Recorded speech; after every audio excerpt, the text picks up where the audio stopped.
La magnitud de la tragedia que han dejado las inundaciones en Valencia, España, ha dejado hasta ahora más de 200 fallecidos. Una cifra alarmante que ha generado dudas también respecto de la preparación y de la advertencia que hicieron las autoridades ante esta emergencia. Residentes de las zonas impactadas denuncian que las autoridades no les avisaron para que se prepararan adecuadamente.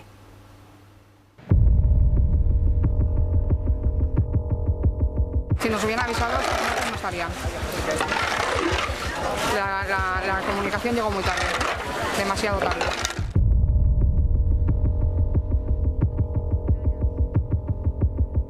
Imágenes desoladoras a 3 días de la tragedia. La tarde del martes 29 de octubre, Valencia recibió en solo horas la lluvia de todo un año. Ríos desbordados, vehículos atascados en el barro y una intensa búsqueda de desaparecidos marcaron la jornada, que podría convertirse en el peor desastre por tormentas en Europa en más de 5 décadas. Un hecho que pone en duda la gestión de la emergencia. Si había pueblos que a las 12 del día, a las 5 de la tarde, esto estaba avisando, ¿cómo van a esperar a las 8 de la noche para decirnos suban a casa? Fue pasada las 20 horas del 29 de octubre, cuando los teléfonos recibieron la alerta de Protección Civil, que señalaba evitar desplazamientos en vehículo debido a inminentes inundaciones. Sin embargo, la Agencia Estatal de Meteorología de España había decretado alerta roja a primera hora de la mañana para toda la localidad de Valencia. ¿Qué falló? Uno de los problemas que suele tener los sistemas de emergencia es la falta de integración, y eso implica, entre otras cosas, que las diferentes fuentes de información sean capaces de conversar, en este caso, con los sistemas de comunicaciones, monitoreo, alerta e información. Estas no son soluciones, por lo tanto, se requiere de una información permanente, es decir, sobre todo en emergencias que son altamente dinámicas. Hablamos de ES-Alert, un sistema que forma parte de la red de alerta nacional, muy similar a la alerta SAE de nuestro país. La tardanza en la alerta ha sido ampliamente criticada. Incluso el Ministerio ha indicado a las autoridades regionales como responsable de las medidas de protección civil, en un contexto en el que las cifras de fallecidos supera las 200 personas. El Estado, los gobiernos, es que no hacen nada. Y yo lo que no puede ser es que cada 4 años o cada 2 años esté empezando de nuevas. Porque esto es empezar de nuevo. Puedo dar gracias porque estoy viva, pero eso no quita la responsabilidad que tienen la gente que dice para conseguir votos. Estamos con vosotros, pero que la verdad no están. La Agencia Estatal de Meteorología informó por primera vez de la gestación de una dana, un fenómeno meteorológico, el 20 de octubre en la predicción general para España, y en las siguientes jornadas lanzó diversas advertencias. En los próximos días, un embolsamiento de aire frío quedará aislado de la circulación general, dando lugar a la formación de una dana. Se acercará a nuestro entorno con lluvias y chubascos a partir del sábado, aunque con incertidumbre aún sobre las zonas con mayor probabilidad. 2 días después, investigadores de Agencia Estatal advertían que el fenómeno no sería como lo visto anteriormente. Si todo sigue tal y como prevén los modelos meteorológicos durante los próximos 5 días, esta dana, por sus características y comportamiento, tiene mucho potencial de entrar en el grupo de las de alto impacto, de las que pueden ser recordadas en la vertiente mediterránea. El día antes de la tragedia, la Agencia Meteorológica entregó el primer aviso oficial, que posteriormente sería catalogado como alerta roja. El martes 29 se prevé el día álgido de este episodio, esperándose la mayor probabilidad de estas precipitaciones y tormentas intensas en el área. Debido a la intensidad y persistencia de las precipitaciones, es probable que en estas zonas se puedan superar de forma local los 120 a 150 milímetros en 12 a 24 horas. Pronóstico que quedó muy por debajo de la realidad, pues en solo 8 horas la lluvia acumulada bordeó los 400 milímetros. Se daba un modelo de predicción, de hecho, temprano.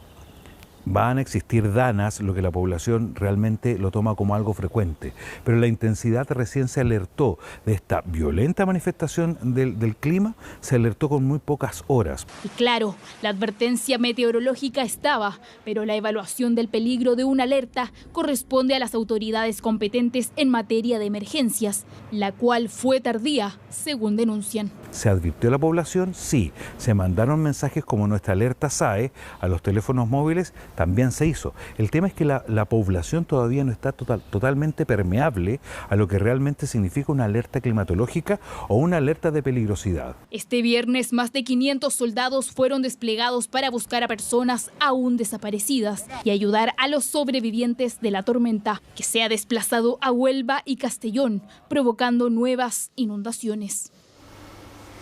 Bueno, esta catástrofe en Valencia ha mostrado imágenes que son impresionantes, pero también ha sacado lo mejor de los seres humanos por parte de quienes han ido a ayudar a los más afectados. Conversamos con algunos chilenos que están viviendo en la zona cercana a este hecho y esto es lo que nos contaron. Hoy lo que viví y acercándome a dejarle algunas cosas a unos amigos, compatriotas chilenos, coches por todos lados, muebles por las calles, neveras. Es el terrible recorrido que hizo Noemí Lagos, chilena en Valencia, junto a otros compatriotas, para poder llevar comida y agua a chilenos en la localidad de Albal. Vive a menos de 15 minutos del desastre, pero esta vez se demoró 2 horas. Es muy fuerte vivirlo, verlo y ver todo eso que había en la calle, te recoge el corazón y no sabes de qué manera más ayudar. Y es que como los supermercados están todos en la planta baja, se inundaron. De ahí la necesidad de llegar donde sus amigos para poder ayudar en algo en medio del desastre. Y con esto se encontró. Que lleva acá en España. Caminar por las calles del pueblo de Albal y Mazanasa para esta chilena fue duro. Así estaba el barro y los autos volcados. Y este era el panorama desde el balcón de su amiga. Y eso que aquí están retirando, han retirado coches. Mis amigos perdieron los coches, como te digo, todo. Se salvaron, dicen que volvieron a nacer porque... Mi amiga dice que ella no tocaba el suelo y su hijo la tiraban para que no se la llevaba la reara.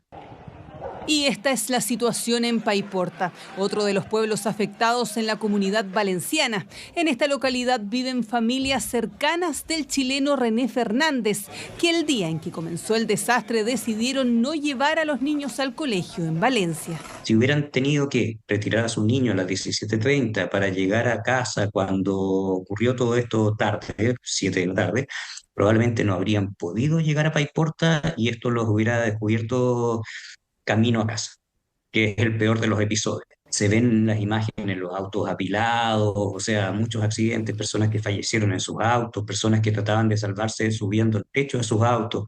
El momento del traslado fue lo peor.